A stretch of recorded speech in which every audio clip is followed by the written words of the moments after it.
This is really terrible that you're using me. I can't. It's hard for me to keep a straight face. Hi, Michael. How are you doing today? I'm doing good. Okay. Is the lighting okay? Are you comfortable? Yes. Do you want any water or anything like that? No. Can I ask that you put your phone on silent so that we're not disrupted during all of this? Yes. Thank you. So you've been having some issues. You want to talk about them? Sure. Okay. What's the most problematic one you're struggling with? My parents. Okay. And who are your parents?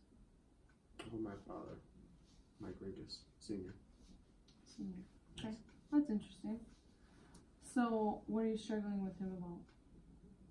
He doesn't trust me, and he wants me to have a curfew because I was just released from prison.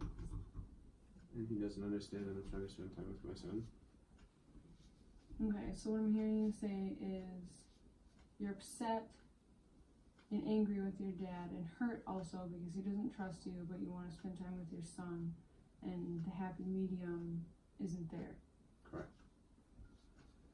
Okay. Do you feel like this can be resolved? Yes. Okay. How do you feel like it can be resolved? If me and my dad work together and talk about things without other people's,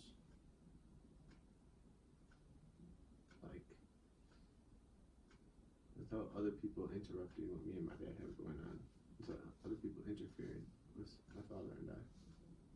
Okay, so who are the people that are interfering? His significant other, Who is? Connie, Quaid. Okay. I just like to hear names so I can remember and help understand better and follow along with what's happening. Okay. Okay. So, do you think it's possible that that can happen? Like, that you can have that kind of relationship with your dad without Connie interfering? No. Okay. So how could we brainstorm ways to find a solution to this problem? By getting my dad alone and talking to him alone and not on the phone, talking to him in person. Okay, is your dad anywhere alone ever? To where you Yes. Okay, where's that? In his garage. Okay. Yeah, that sounds like a good idea. You think you could set that up or just pop in or Pop in. and that'd be okay with him if you did so? Yes. Okay. He'd be busy, but it'd be okay. Do you think it'd be productive if he was busy? Is it better when he's doing things and talking? He's or? never not busy. Okay. He's always on the move. So you're telling me we have to work with what we have. Exactly.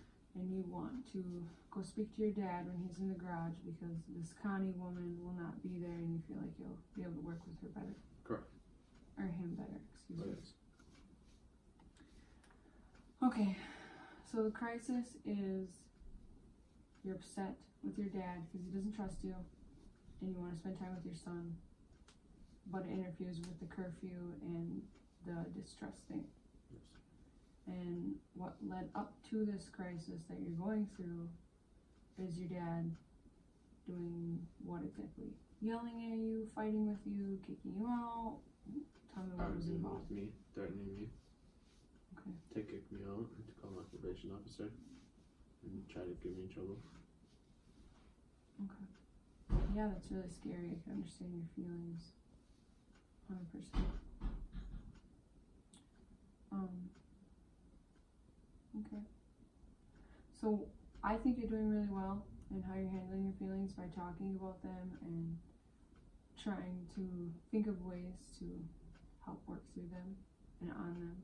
Because that's hard, identifying the problem is the first real step towards solving it. Right. And you're making a better choice by deciding to talk with your father while he's alone because you know that would be the most productive and positive way to do so. Is there anything else you want to tell me about that situation or anything like that?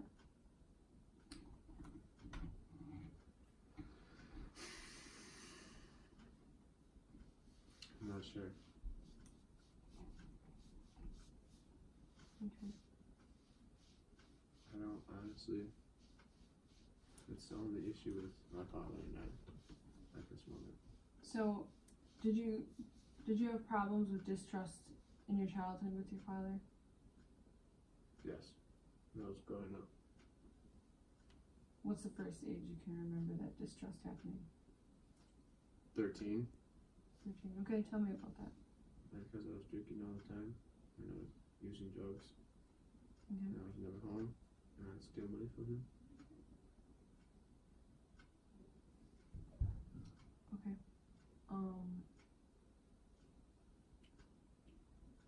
So you were being distrustful, so that's where his distrust came from, right? So there's two sides to every story, two understandings, but also on his part, he now needs to understand that you are sober, correct?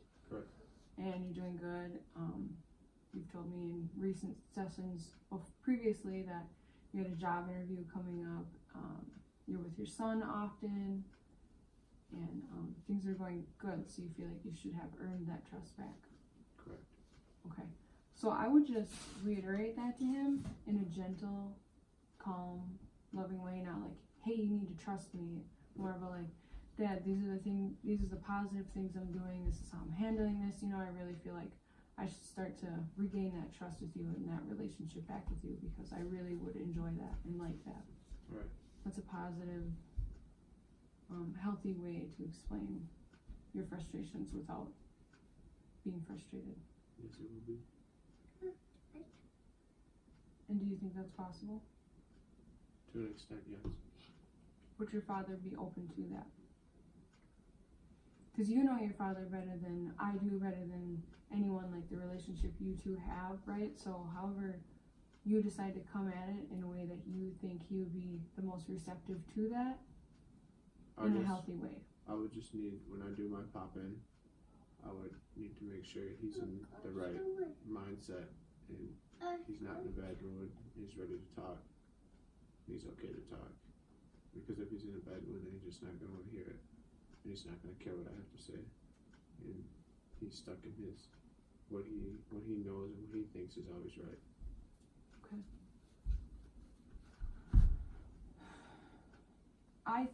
I think your feelings of frustration in this situation happens to everyone, right? You lose trust with someone, the process of gaining it back, because it's not an event, the other person doesn't just decide, hey, I'm gonna trust this person again one day, right?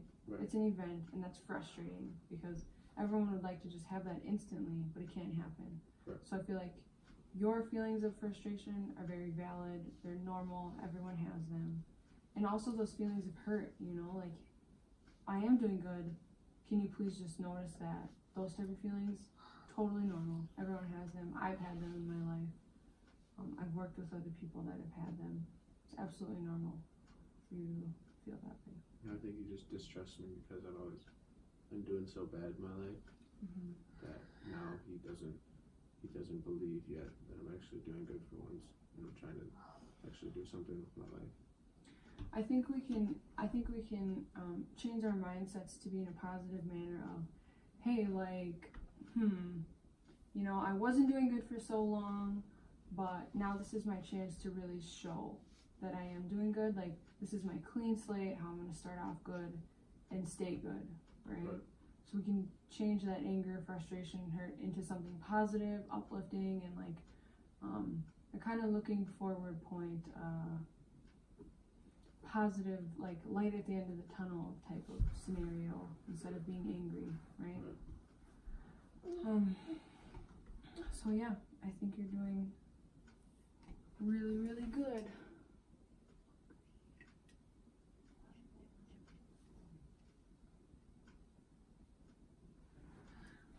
Okay. Do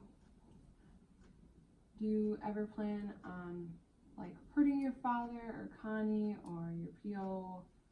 Do you have any thoughts, feelings? No.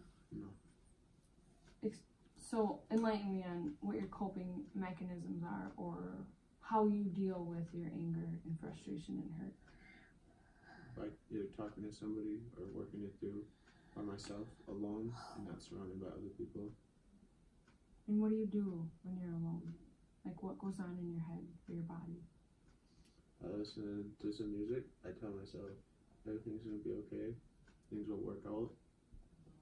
I do, if I want to, I'll do some positive imagery, and I'll just picture myself somewhere in the future being successful, being happy, and everything's gonna work out.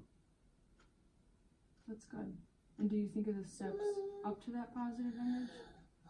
Yes. Okay. Good. It's really good. I'm really proud of you for doing that. That's an amazing coping mechanism. I'm happy you know how to do that. And it's very vital for your success. What do you do when you get really angry in a certain specific moment, right, where you can't get away? What do you do to handle that? It's called a grounding technique. Okay. That's where you start from your toes and you work all your muscles all the way up to your face, to your eyebrows, your forehead. And you just gotta breathe. You gotta try not to listen to what's happening right now.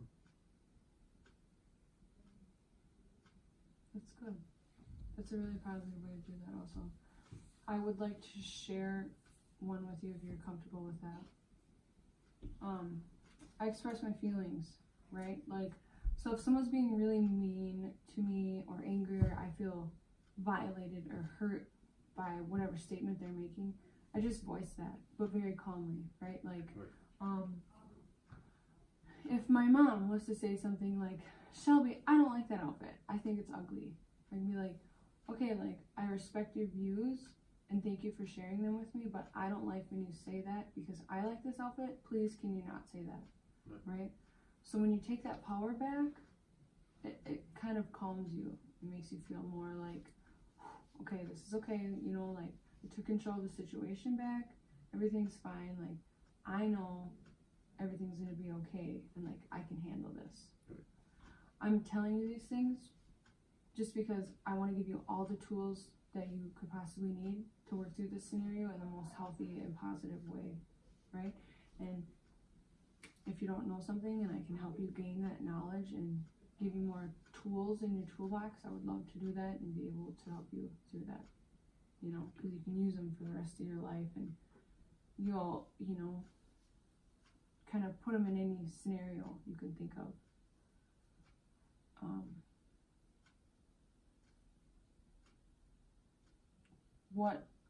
What ways did you choose to cope in the past that weren't healthy? Let's just identify those. Yelling, screaming, hitting, arguing, using. Okay. And you don't do those things anymore? No. What do you do if you catch yourself wanting to yell or use? Stop myself and breathe. Okay, what else? Think of reasons why I shouldn't do that. Think of negative consequences that will happen if I do that. Good. Anything else? Okay. Those are all positive and good. You know, maybe try calling someone about your feelings, you know, reaching out. I found that when people are having negative thoughts or feelings or issues, speaking about it, like telling someone else, hey, I really feel this way, you know, it kind of takes that power, alleviates some of that real adrenaline happening just by voicing it to someone, right? And then the reality when you say it out loud, you know, it kind of sets in differently in your brain than versus you just hamster wheeling it, meaning like it's going in circles and circles and circles in your brain and it just keeps continually making you upset. Right. It's just more calming when you say it out loud and take that power away from it. So that's just another strategy you might want to look into. I'm not saying you have to do these things. Again, it's just giving you more options so you can have a positive, healthy outlook on life. Thank you. What are your feelings right now? Do you feel good about your soon to have conversation, I'm assuming? Or when did you plan on doing it? Hopefully tomorrow. Like for real tomorrow? That's good. Did you think about how you're going to start out the conversation or what that might entail, just so you have more of a plan? What I have to do is I have to ask him just some random stuff, talk to him, and get a feel where he's at and what he's thinking about, how he's thinking. See How his mood is? Yes, to see how his mood is exactly. Okay. Because there's always the right time and place, and the right time would not be when he's in a bad mood, because then he'll just block me out. Correct. I agree. And it's really good that you're identifying that and you know that about your dad, right? Because then you're not going up against another barrier. That's how everybody works. Mostly everybody. Well, yeah, I'll agree with that. Mostly everyone. Correct.